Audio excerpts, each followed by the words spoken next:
বন্ধুরা, আশা করি সবাই অনেক অনেক ভালো আছেন। আজকে আমরা ইউরোপ মহাদেশের একটি দেশ সার্বিয়া সম্পর্কে জানব।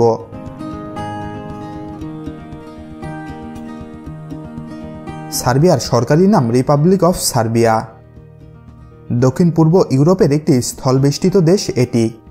দেশটির উত্তরে হাঙ্গেরি, পূর্বে রোমানিয়া ও বুলগেরিয়া, দক্ষিণে মেসিডোনিয়া, পশ্চিমে ক্রোয়েশিয়া, মন্টেনিগ্রো, বসনিয়া ও হার্জেগোভিনা। এছাড়াও আলবেনিয়ার সীমান্ত সংলগ্ন একটি এলাকা নিয়ে কসোভোর সাথে সার্বিয়ার বিরোধ চলছে। উচ্চ মধ্যমায়ের দেশ সার্বিয়া। শিল্প ও কৃষি তাদের অর্থনীতির মূল ভিত্তি। বিশ্ববাজারে হিমায়িত ফল রপ্তানির জন্য সার্বিয়া বিখ্যাত। একই সাথে দেশটিতে প্রচুর পরিমাণে প্রাকৃতিক সম্পদ যথা কয়লা, গ্যাস এবং তেল মজুদ রয়েছে। কয়লা মজুদের দিক থেকে দেশটি বিশ্বে পঞ্চম স্থানে রয়েছে। পর্যটন আকর্ষণ হিসেবে সার্বিয়ার খুব একটা সুনাম না থাকলেও 2017 সালের এক হিসাবে দেখা যায় দেশটিতে 15 লাখ পর্যটক ভ্রমণে এসেছে। তাহলে বন্ধুরা, চলুন সার্বিয়া দেশ সম্পর্কে আরও কিছু জানা অজানা এবং প্রয়োজনীয় তথ্য জেনে নেওয়া যাক।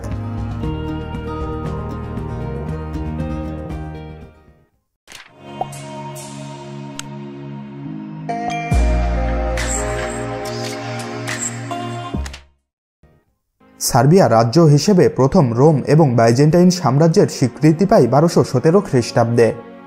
1346 খ্রিস্টাব্দ পর্যন্ত সার্বীয়দের রাজত্ব বহাল ছিল। 16 শতাব্দীর মাঝামাঝি অটোমানরা এর দখল নেয়। পরের শতাব্দীতে হাবসবুর্গ সাম্রাজ্যের অন্তর্ভুক্ত হয় এটি। 19বিংশ শতাব্দীর শুরুর দিকে ওই অঞ্চলের প্রথম সাংবিধানিক রাজতন্ত্র হিসেবে আত্মপ্রকাশ করে সার্বিয়া। পরে দক্ষিণের স্লাভিক জনগোষ্ঠীকে নিয়ে তারা যুগোস্লাভিয়া প্রতিষ্ঠা করে। 1990 সালের যুদ্ধের পর যুগোস্লাভিয়া ভেঙে যায়। 1992 সালে মন্টেনিগ্রোর সঙ্গে ইউনিয়ন গঠন করে সার্বিয়া। আত্মপ্রকাশ করে সার্বিয়া অ্যান্ড মন্টেনিগ্রো নামে, যা 2006 সালে ভেঙে যায়। সার্বিয়ায় আরও একটি ভাঙন দেখা দেয় 2008 সালে। স্বাধীনতার ঘোষণা দেয় কসোভোর পার্লামেন্ট। 88,361 বর্গ কিলোমিটার আয়তনের এই দেশটিতে প্রায় 70 লাখ মানুষের বসবাস। আয়তনের দিক দিয়ে এটি বিশ্বের 111তম দেশ। সার্বিয়ার সরকারি ভাষা সার্বিয়ান। দেশটির 80% অধিক মানুষ এই ভাষায় কথা বলে। এছাড়া দেশটির প্রায় 15% ক্ষুদ্র নৃগোষ্ঠী হাঙ্গারিয়ান, বসনিয়ান, ক্রোয়েশিয়ান এবং রাশিয়ান ভাষায় কথা বলে। সংবিধান অনুযায়ী সার্বিয়া একটি ধর্মনিরপেক্ষ রাষ্ট্র, যেখানে বসবাসকারীরা তাদের ইচ্ছা অনুযায়ী ধর্ম পালন করতে পারে।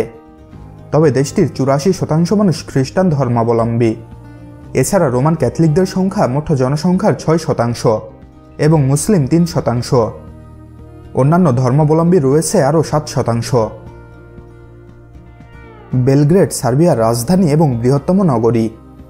এটি সাভা এবং দানিউব নদীর মোহনায় অবস্থিত। এটি দক্ষিণ পূর্ব ইউরোপের বৃহত্তম নগরী, আর পূর্ব ইউরোপে ইস্তানবুল, এথেন্স এবং বুখারেস্টের পর এটি চতুর্থ বৃহত্তম শহর।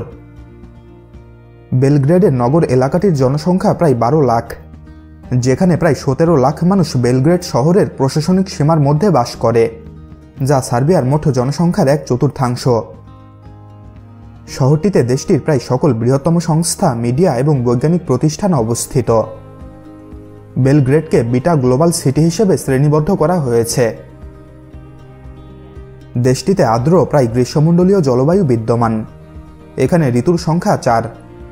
দেশটিতে সর্বোচ্চ তাপমাত্রা রেকর্ড করা হয় 43.6 ডিগ্রি সেলসিয়াস এবং সর্বনিম্ন তাপমাত্রা রেকর্ড করা হয় -26.2 ডিগ্রি সেলসিয়াস। সার্বিয়ার রাজনীতি একটি সংসদীয় প্রতিনিধিত্বমূলক বহুদলীয় গণতান্ত্রিক প্রজাতন্ত্র কাঠামোয় সংগঠিত হয়। সরকার প্রধান হলেন প্রধানমন্ত্রী। রাষ্ট্রের নির্বাহী ক্ষমতা সরকারের ওপর ন্যস্ত। আইন প্রণয়নের ক্ষমতা সরকার এবং আইনসভা উভয়ের ওপর ন্যস্ত। বিচার বিভাগ, নির্বাহী বিভাগ এবং আইনসভা হতে স্বাধীন। সার্বিয়া প্রাচীন নাট্য ঐতিহ্য সমৃদ্ধ একটি দেশ। এখানে 38টি থিয়েটার রয়েছে। এর মধ্যে জাতীয় নাট্যশালা বেলগ্রেডে অবস্থিত। এছাড়াও 11 শতকের আগে থেকেই সার্বিয়ায় সাহিত্য রচনার বিভিন্ন নিদর্শন পাওয়া যায়। তৃতীয় এবং চতুর্থ শতাব্দীর মধ্যে মোট 18 জন রোমান সম্রাট এই দেশটির বর্তমান সীমানার ভেতর জন্মগ্রহণ করেন। এই সংখ্যাটি সমস্ত রোমান শাসকের 1/5। বিভিন্ন কৃষিজাত পণ্য উৎপাদনের জন্য সার্বিয়ার ভূমি খুবই সমৃদ্ধ। দেশটির প্রায় 50,56,000 হেক্টর আবাদ ভূমি রয়েছে। বিশ্ববাজারে হিমায়িত ফল রপ্তানির জন্য সার্বিয়া বিখ্যাত। এই দেশটি থেকেই বিশ্ববাজারের 1/5 ফল রপ্তানি করা হয়। সার্বিয়ার জিডিপির একটি বড় অংশ কৃষিজাত পণ্য থেকে আসে। দেশটির রাজধানী বেলগ্রেড এবং অন্য একটি শহর নোভি স্যাডে বেশিরভাগ পর্যটক ঘুরতে আসেন। তাছাড়া দেশটিতে অবস্থিত পাহাড়, নদী এবং বিখ্যাত মিউজিক ফেস্টিভ্যালের জন্য পর্যটকরা এখানে ঘুরতে আসেন। ভ্যাম্পায়ার শব্দটি তো নিশ্চয়ই শুনেছেন। এটি একটি সার্বিয়ান শব্দ এবং বিশ্বব্যাপী জনপ্রিয়। সার্বিয়ার যোগাযোগ ব্যবস্থা জল, সড়ক, রেল এবং আকাশপথের সমন্বয়ে গঠিত। এর মধ্যে দেশটির মূল পরিবহন হচ্ছে সড়ক পরিবহন ব্যবস্থা। দেশটির রেল পরিবহনও মোটামুটিভাবে বিকশিত। দেশটিতে মোট 2টি আন্তর্জাতিক বিমানবন্দর রয়েছে। সার্বিয়ার শিক্ষার হার 98%। এর মধ্যে উচ্চ শিক্ষার হার 16.2%। সার্বিয়ানরা সামাজিক জীবনে খাদ্যকে খুবই গুরুত্ব দিয়ে থাকে। বিশেষ করে বিভিন্ন ফেস্টিভ্যালে তারা খাদ্যকে গুরুত্ব দেয়। তবে তাদের সাধারণ খাদ্যাভ্যাসের তালিকায় রয়েছে রুটি, মাংস, ফল, সবজি এবং বিভিন্ন দুগ্ধ জাতীয় খাদ্য। সার্বিয়ার সবথেকে জনপ্রিয় খেলা হলো ফুটবল। দেশটির 1,45,000-এর অধিক মানুষ সার্বিয়া ফুটবল অ্যাসোসিয়েশনে রেজিস্টারকৃত ফুটবল প্লেয়ার। অর্থনৈতিকভাবে উচ্চ মধ্যমায়ের দেশ সার্বিয়া। তবে 1 দশক আগে বৈশ্বিক অর্থনীতি সংকটের কারণে দেশটির জিডিপি হার কমে যায়।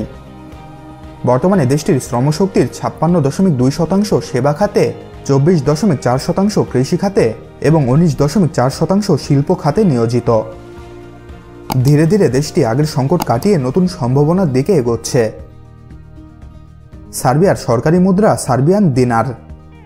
1 সার্বিয়ান দিনার সমান প্রায় বাংলাদেশি 80 পয়সা এবং 0.68 ভারতীয় রুপি। দেশটির মোট জিডিপি প্রায় 53.43 বিলিয়ন মার্কিন ডলার এবং মাথাপিছু হয় প্রায় 7,526 মার্কিন ডলার। সার্বিয়ার ডায়ালিং কোড হচ্ছে +381।